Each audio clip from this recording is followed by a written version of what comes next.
এখন যদি আপনার চাকরি না দিই? না না প্লিজ, এটা করবেন না। এই চাকরিটা আমার ভীষণ প্রয়োজন। এই চাকরিটা না পেলে ও বাচ্চা নিয়ে না খেয়ে মরতে হবে। আচ্ছা, কয়টা বাচ্চা আপনার? 9টা। 9টা বাচ্চা? 2 বছরে আপনি 9টা বাচ্চা নিয়ে ফেলেছেন। তাহলে বিয়ে করেছেন কয়টা? বেশি না, 6টা। আপনি তো দেখছি অনুমোদনের বাইরে 2টা এক্সট্রা বিয়ে করে ফেলেছেন। এতগুলো বউকে সময় দেন কি করে? এই তো সপ্তাহে 6 দিনে 6টা বউকে সময় দিই, আর বাকি একদিন গার্লফ্রেন্ডের জন্য বরাদ্দ। অনেকদিন পর। কেমন আছেন?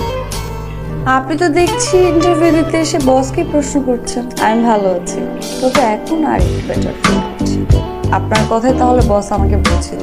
কত কিছুই তো অজান্তে ঘটে যায় জীবনে, কিন্তু এই টাইপের কোইন্সিডেন্স কিন্তু সুন্দর, তাই না? চলেন বাকি কথা কফি খেতে খেতে সেরে ফেলি। তার আগে অফিসের সমস্ত কলিগদের সাথে একটু পরিচয় করে দিই। তাহলে কি আমার চাকরিটা হয়ে গেছে? হ্যাঁ। আমি এখানে ইন্টারভিউ দিতে এসেছি। আমার ইন্টারভিউ নেওয়া হবে না? প্রয়োজন নেই। কেমন নেপোটিজম হয়ে গেল না ব্যাপারটা? হলে হয়েছে, সমস্যা নেই। চলেন উঠেন।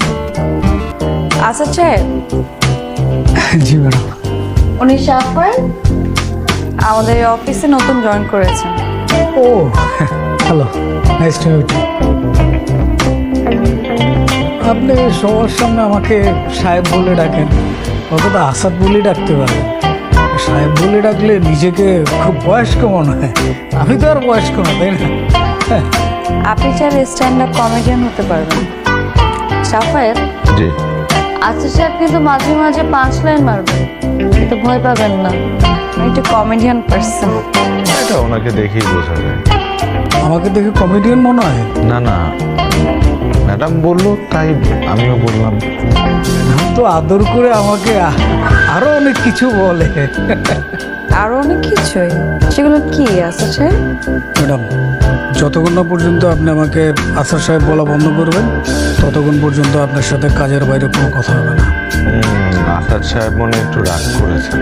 অনেকটা এমনই, উনি আসলে কখন রাগ করেন কখন ফান করেন সেটা বোঝা যায় না। ম্যাডাম আমি কিন্তু সিরিয়াস, ম্যাডাম সত্যি সিরিয়াস। এদিক ওদিক সিরিয়াসনেস না দেখি কাজই সিরিয়াস। চলেন সাথে। এক্সকিউজ মি ম্যাডাম, আপনারা কোথায় যাচ্ছেন? আমি কিন্তু আপনাকে অনেক খুঁজেছি। আসলে খুঁজছেন? তাই বলে রাস্তাঘাটে খুঁজিনি। আমি এক্সপেক্ট করেছিলাম যে আপনার সাথে আমার আবারও দেখা হবে। অবশ্য ঢাকা শহরের রাস্তাঘাটে খুঁজলে আমাকে পেতেন না, কারণ আমি এতদিন মেলবোর্নে ছিলাম।